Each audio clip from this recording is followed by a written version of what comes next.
اور جہاں قرآن پڑھایا جاتا ہے ان لوگوں کی عزت کرو، کیونکہ وہ لوگ قرآن پڑھنے والے ہیں، قرآن پڑھانے والے ہیں۔ اگر اسلام نے فرمایا صحیح قرآن کا عالم، صحیح قرآن کا عالم اللہ کی نگاہ میں معزز فرشتے جیسا ہوتا ہے۔ تو اللہ نے عزت دی نا، اب نبی نے دی۔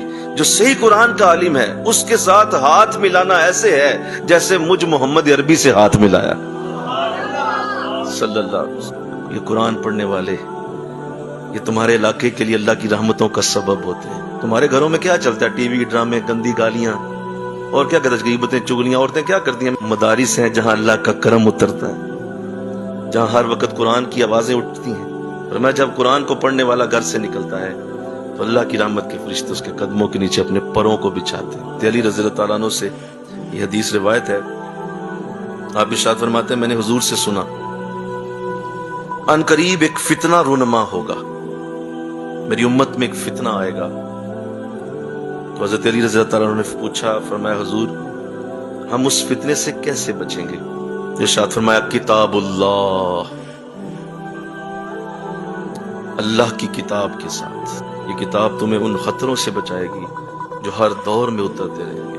اور فرمایا آپ سنتے جاؤ حضور سے اس کتاب کی تعریف، اس میں تم سے پہلے کی خبریں ہیں، تم سے پہلے جو لوگ گزرے ہیں اس کتاب میں وہ خبریں موجود ہیں۔ یہ تمہیں بتاتا ہے قوم نوح کی بات، قوم عاد کے ساتھ کیا ہوا، قوم سمود کے ساتھ کیا ہوا، قوم فرعون کے ساتھ کیا ہوا۔ یہ تمہیں پہلے کی خبریں دیتا ہے۔ تمہارے جو بعد کے آنے والے حالات ہیں ان کی بھی خبریں قرآن دیتا ہے۔ تمہارے بعد کیا ہونے والا ہے، قیامت کے قریب کیا ہوگا، قیامت کے دن کیا ہوگا، حشر میں کیا ہوگا، بلکہ جب فیصلے ہو جائیں گے دوزخ کے اندر کیا ہوگا، جنت کے اندر کیا ہوگا، یہ ساری بات کی خبریں بھی تمہیں قرآن دیتا ہے۔ اختلاف تم میں ہو اس کا فیصلہ بھی قرآن میں موجود ہے۔ تمہیں چاہیے قرآن پڑھ لو، اس سے تمہارا اختلاف دور ہو جائے گا۔ فرمایا یہ فیصلہ کن کلام ہے، یاوا گوئی نہیں ہے، یہ ایسا کلام ہے جو فیصلہ کن ہے، یہ مستحکم ہے، یہ ڈٹا ہوا کلام ہے، یہ کوئی خود سے بنائی ہوئی کہانیاں نہیں۔ فرمایا اگر کوئی جبار اپنی سرکشی میں اس قرآن کو چھوڑ دے گا تو اللہ اسے پیس کر رکھ دے گا۔ سنیے، اگر کوئی ہدایت کسی اور چیز سے قرآن کے سوا لینا چاہے گا، قرآن کے سوا ہدایت کا ذریعہ کسی اور چیز کو بنائے گا تو اللہ اسے لازماً گمراہ کر دے گا۔ ہدایت صرف قرآن سے نکلی ہے، قرآن سے ہی ملے گی، اس کے علاوہ ہدایت کسی شے میں نہیں رکھی گئی۔ یہی تو ہے اللہ کی مضبوط رسی۔ یہ بھی بڑی خوبصورت حدیث ہے۔ حضور اسلام حجرے سے تشریف لائے مسجد نبوی میں تو دیکھا کہ صحابہ بیٹھے ہوئے اور صحابہ آپس میں ایک دوسرے سے گفتگو کر، تو حضور چلتے ہوئے قریب آگے، آپ بہت خوش ہوئے دیکھ کے، فرمایا، سوال کیا، فرمایا کیا گواہی دیتے ہو کہ اللہ کے سوا کوئی معبود نہیں ہے اور میں اللہ کا رسول ہوں اور یہ قرآن اللہ کی طرف سے آیا ہے؟ کیا گواہی دیتے ہو؟ تو صحابہ نے سب نے فرمایا بلا یا رسول اللہ۔ فرمایا اچھا اگر تم نے یہ گواہی دے دی ہے تو پھر خوشیاں مناؤ۔ فرمایا حضور کیا خوشی خبر ہے؟ فرمایا یہ جس کی تم بات کر رہے ہو ایک دوسرے سے، سنو نبی کے الفاظ، یہ جس کی تم ایک دوسرے سے بات کر رہے ہو، کوئی سورہ یونس کی بات کرتا ہے، سورہ طٰہٰ کی بات کرتا ہے، سورہ انبیاء کی بات کرتا ہے، ایک دوسرے سے قرآن کی باتیں کرتے ہو۔ فرمایا اس کا ایک سرا تمہارے ہاتھ میں اور دوسرا سرا اللہ کے ہاتھ کے اندر۔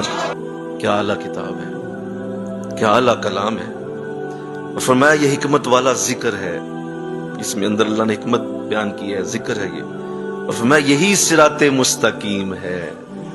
فرمایا یہ وہ ہے جس کے ہوتے ہوئے نفس کی خواہشیں تمہارا کچھ نہیں بگاڑ سکتی۔ ارشاد فرمایا زبان کے موڑنے سے اس قرآن کو کوئی فرق نہیں پڑے گا، کوئی اس کے الفاظ کو کیسے ہی موڑ دے، اس کے الفاظ وہی رہیں گے جو شروع سے تھے، آج بھی وہی ہیں، ہمیشہ سے وہی رہیں گے۔ فرمایا اس پر باطل حملہ آور نہیں ہو سکتا، نہ سامنے سے نہ پیچھے سے۔ علماء اس قرآن سے پڑھ پڑھ کے کبھی سیر نہیں ہوں گے۔ فرمایا کئی بار پڑھنے سے اس پہ کبھی باسی پن طاری نہیں ہوگا۔ فرمایا اس کے عجائبات کبھی ختم نہیں ہوں گے، ہر بار ایک نئی بات، ایک نیا ہیرا تمہیں قرآن دے گا۔ اللہ فرمایا یہ وہ کتاب ہے جس کو جب جنوں نے سنا تو فوراً کہا بڑا ہی عمدہ کلام سنا ہے ہم نے، اور ہم تو ایمان لے آئے اس کے اوپر۔ لفظ بڑے پیارے، آخری لفظ فرمایا کہ جس نے کوئی بات قرآن کی بنیاد پر کی اس نے سچ کہا، جس نے اس پر عمل کیا اس کا اجر محفوظ کر دیا گیا، جس نے اس کی بنیاد پر کوئی فیصلہ کیا اس نے عدل کیا، اور جو اس قرآن پر لوگوں کو لائے گا، آخری بات سنو اس حدیث کی ذرا انشاءاللہ تو کہو، جو اس قرآن پر لوگوں کو لائے گا، کسی اور کی ہدایت ہو نہ ہو اس کی ہدایت ہو جائے گی۔